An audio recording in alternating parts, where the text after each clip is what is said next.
Hi అండి. Lining blouse fitting చేసేటప్పుడు మనకి ఫైనల్గా అయితే ప్లస్ గుర్తులా రావాలంటే ఈ విధంగా ఫిట్టింగ్ చేసుకుంటే చాలా నీట్గా అయితే వస్తుందండి. చివర క్లాత్ పట్టుకుంటూ ఈ విధంగా అయితే స్టిచ్ చేసుకోవాలి. ఇప్పుడు మెజర్మెంట్ బ్లౌజ్ని తీసుకొని ఫస్ట్ హ్యాండ్స్ దగ్గర నుంచి ఇలా అయితే చూసుకోవాలండి.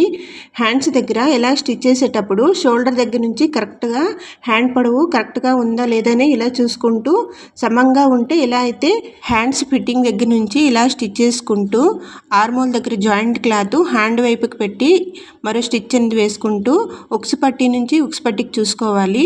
అలాగే మెజర్మెంట్ బ్లౌజ్ని తీసుకుని క్రాస్ బెల్ట్ మనం జాయింట్ చేసుకుంటాం కదా, అక్కడ నుంచి కూడా ఒక పాయింట్ పెట్టుకోవడం వల్ల చెస్ట్ దగ్గర టైట్గా పట్టేయకుండా చాలా నీట్ ఫినిషింగ్తో వస్తుంది. అదేవిధంగా రెండో వైపు కూడా ఉక్స్ పట్టీ దగ్గర నుంచి ఉక్స్ పట్టీకి మ్యాచింగ్ చేసుకోవాలి. కాజా పట్టీ దగ్గర నుంచి కాజా పట్టీకి ఇలా మ్యాచింగ్ చేసుకుంటూ స్టిచ్ చేయడం వల్ల చాలా నీట్ ఫినిషింగ్తో చాలా చక్కగా అయితే ఫిట్టింగ్ అనేది వస్తుందండి. ఎక్స్ట్రా క్లాత్ నీట్గా కట్ చేసుకొని ఒక 3-4 స్టిచ్ల వరకు వేసుకుంటే మనకి బ్లౌజ్ రివర్స్ చేసిన తర్వాత చాలా నీట్గా వస్తుంది. ఇలా జాయింట్ చేసేటప్పుడు స్ట్రైట్గా స్టిచ్ అనేది వస్తుంది. అలా స్ట్రైట్గా రావడం వల్ల మనకి ఫిట్టింగ్ కూడా నీట్గా ఉంటుందండి. ఈ బ్లౌజ్ స్టిచ్చింగ్ ఫుల్ వీడియో మన ఛానల్లో అప్లోడ్ చేశాను. నచ్చింది అనుకుంటే లైక్ చేయండి, సబ్స్క్రైబ్ చేయండి. Thank you for watching.